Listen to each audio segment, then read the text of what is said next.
Hi, I'm Brett Gildersleeve, and as a product manager at Meta, my goal is to help developers use the power of audio to create a realistic sense of presence for people when they're in virtual environments. Immersive audio creates dimensionality, a sense of place, and even identity for users. So today, my colleague Henry from the sound design team and I will provide an overview of spatial audio and room acoustics and help you understand the role that these can play as you create immersive VR experiences. We'll also provide real-world examples of these features in action. Finally, we'll show you how easy it is to start building amazing audio experiences in your next app using Audio SDK, which will launch as part of the Presence platform soon. Presence platform is the collection of SDKs and APIs from Meta that provides developers with AI, machine perception, graphics, and audio capabilities to build immersive experiences that blend the physical and virtual worlds and help people connect with each other. When paired with MetaQuest devices, Presence Platform empowers developers to innovate and unlock new use cases with mixed reality, social presence, and interactions. What does it mean to hear sound in 3 dimensions? In real life, we don't just hear sound between left and right. We hear it behind us, in front of us, below us, and above us. Spatial audio is a big component of creating a similar experience in virtual reality. In order to understand the role spatial audio should play in the virtual world, we first have to think about how people perceive sound in the physical world. For starters, how do we understand where a sound is coming from using our ears alone? When sound waves approach the human ear in the real world, they hit each of our eardrums at slightly different times. First in the ear that's closer to the source of the sound, and then slightly later in the ear that's further away. Sound waves also get quieter with distance, so the sound is louder in the ear that's closer to the source, and a bit quieter in the ear that's farther away. These are some of the clues that the brain uses to figure out where a sound is coming from. On their own, though, these subtle differences in timing and level don't provide quite enough information. For example, imagine placing a sound source either at position A in front of us or position B behind us. Because these distances are equal, the brain can't make a distinction between the two. So, how do we figure this out? Well, for one thing, our heads are never really stationary. We're constantly making small, subtle movements. You can see in this diagram that as the person rotates their head slightly, the distances between the sound sources in each ear will change. The brain picks up on these tiny differences and helps us distinguish between front and back. In the same way, these micro movements can help us determine if a sound is coming from above us or below us. Beyond these differences in time and level at each ear, another major contributor to how we hear in the physical world is the way that sound waves interact with our bodies, particularly our outer ears. Sounds reflect off of us and bend around us, and this changes the way that they sound when they finally arrive at our eardrums. This is known as the head-related transfer function, or HRTF. The brain uses this combination of cues resulting from the HRTF, as well as the differences in time and level between the ears that we discussed earlier, to figure out exactly where a sound is coming from. In other words, human hearing is complicated. And in order to help people feel immersed in VR, they really need to hear things approximately like they do in the physical world. But the standard game engines we commonly use to build VR applications don't usually take all of these subtleties around spatial audio into account. That's because these game engines weren't specifically designed to build VR applications. They're usually more general purpose, allowing for games that run across a variety of devices, including PC, mobile, or consoles, and with speakers that are fixed in position and don't track the user's head movements. Now, these game engines actually have a lot of great audio features. They allow designers to place sound emitters at any point in 3D space, and when those sounds play, They're panned between the left and right speaker to help give the player a sense of left-right positioning, as well as distance. But this lacks some of the subtleties that we hear in the real world. And as a result, it won't do a great job in tricking your brain into feeling immersed in VR. The real power of VR headsets when it comes to unlocking convincing spatial audio is head tracking. We can use the position and orientation of a person's head to automatically adjust the time and level in each ear independently for each sound that is played back, as well as applying the HRTF. Together, this allows people to hear things in the virtual world in the same way that they hear them in the physical world. If you've ever listened to an album in mono and then experienced it again in stereo, you've probably recognized the qualitative difference that that extra dimension creates, and noticed details that you missed in the mono version. Spatial audio is the next evolution of this concept. Even though a VR headset might have a limited field of view, the auditory field of listening is a full 360 degrees. This gives the user peripheral awareness and allows them to understand where things are, even if they can't see them. This also makes the audio mix less cluttered, allowing people to hear more detail from individual sound sources, even when many sounds are playing all at once. If we look at this example scene, where we have sound sources above us in red, behind and below us in blue, and off to the side of us in green, if we build the scene in VR without spatial audio, everything will sound like it's roughly on the same plane, aligned with the user's head, as pictured here on the right. Without spatial audio, our sense of localization is relatively poor, preventing us from accurately judging the location of each source in 3D space. The sense of externalization, when using non-spatial audio in VR, is also poor, meaning that rather than sounds seeming to come from out in the environment, they tend to sound more like they're coming from headphones placed over our ears. Overall, without spatial audio, there's a mismatch between our eyes and our ears that just makes things feel less real. So, our ears can tell us where sounds are coming from thanks to spatial audio, but that's not all they can do. They can also tell us a lot about the environment that we're in. What kind of space are we in? An expansive cave? An open field? A padded cell? How big is it? What materials is it made of? Our ears can tell us all of this based on room acoustics.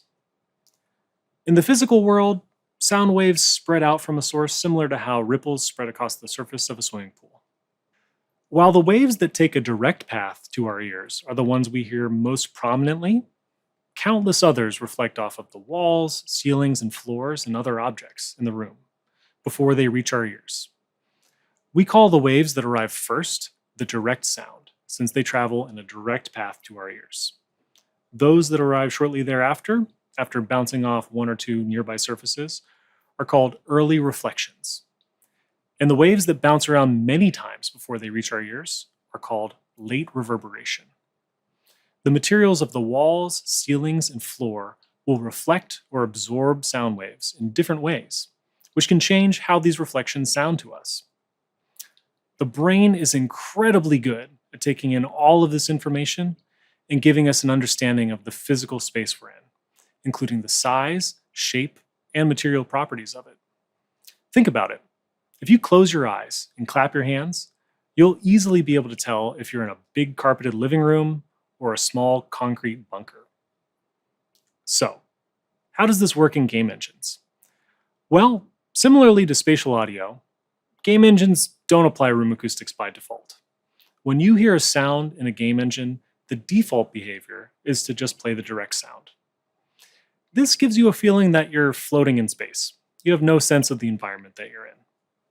Because of this, adding artificial reverb to sounds has become pretty common practice in game development. But just applying any old reverb often leads to a mismatch between the way a room sounds and the way it looks. When this happens, especially in VR, people will get the sense that something is off. Using an analogy from the graphics world, we might get a similar feeling when we see shadows that don't correctly match the lighting in a scene. Using the wrong reverb can be immersion breaking, especially in VR apps.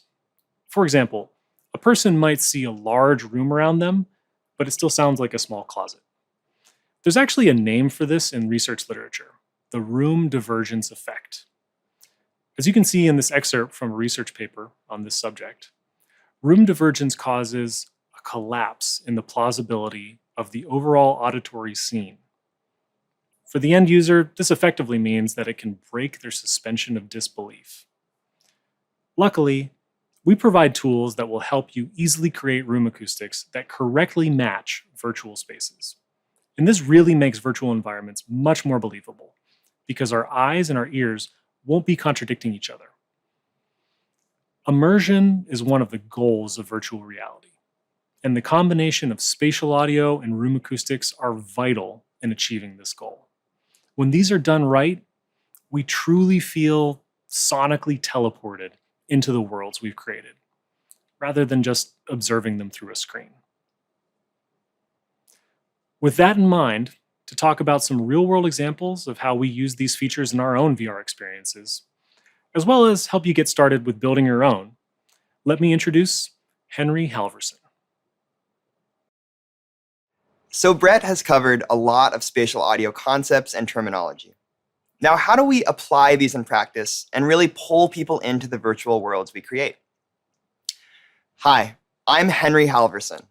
As a sound designer at Meta for the past 3 years, I've used spatial audio tools to build high-fidelity audio experiences for our users. And I hope to share the benefit spatial audio has brought to our applications, as well as inspire you to discover and use these integrated audio tools in your own development processes. Highly immersive spatial audio will help you realize the full potential of your ideas when building apps with the Presence platform. You know, this isn't new territory for our team. We've created and refined spatial audio tools for many years on the Rift and Quest platforms. And now we plan to offer these same tools here in the Presence platform, along with various new features and improvements. Here at Meta, we've already implemented spatial audio and room acoustics in a number of different VR applications. Our app Horizon Workrooms is an excellent example. Workrooms is a VR space for teams to connect, collaborate, and develop ideas together. And audio helps make this experience feel real, allowing team members to speak with one another naturally, just as they would in person. In practice, this means if several team members are sitting around a table with you, you'll hear their voices all coming from the correct locations. This spatial separation is something we are inherently familiar with as humans, and allows our brain to more easily distinguish between voices. Workrooms also leverages audio directionality. So if someone is speaking towards you, they will sound clear. And if someone turns their head, their voice will be intelligible, but perceived as a bit quieter and less distinct, just as you would expect in the real world. Adding room acoustics to Workrooms helped make the environment feel more inviting. The room acoustics in Workrooms has been set up to mimic the geometry of the space and fine-tuned to make each space feel right. When these audio features are used well, people can make sense of a virtual space, even with their eyes closed. Spatial audio has been shown to make conversations more memorable and can improve comprehension. So let's jump in now with Brett and take a look at these features in action. Hey, Henry, welcome to Workrooms. So, as we discussed earlier, spatial audio helps to localize my voice so it sounds like it's coming from here where I'm sitting. If you were to say, look out that window at the beautiful scenery, you should hear my voice coming from your left and behind you, kind of over your shoulder, just as you'd expect. Also, the room acoustics in here are set up to match the size and shape of this space, making it sound more natural. My voice is also directional. So if I were to say, turn around and look at the whiteboard, you should hear my voice is a little bit muffled as I'm facing away from you. And it's more clear as I face back towards you. Workrooms is an excellent example of spatial audio within a social context. These same audio implementation techniques will bring to life any experience you create when used in conjunction with other tools in the Presence platform. We encourage you to use spatial audio in mixed reality experiences to fill the space around you with sound.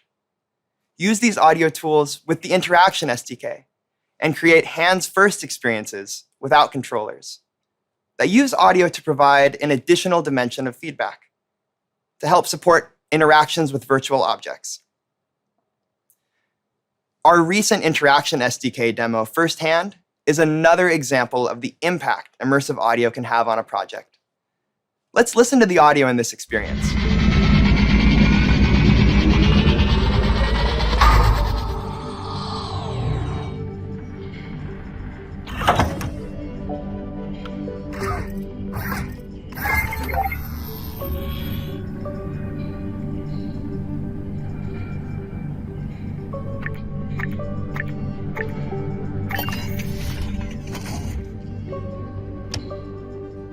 Listen to how the sounds of ambient objects fill the space and create a sense of presence.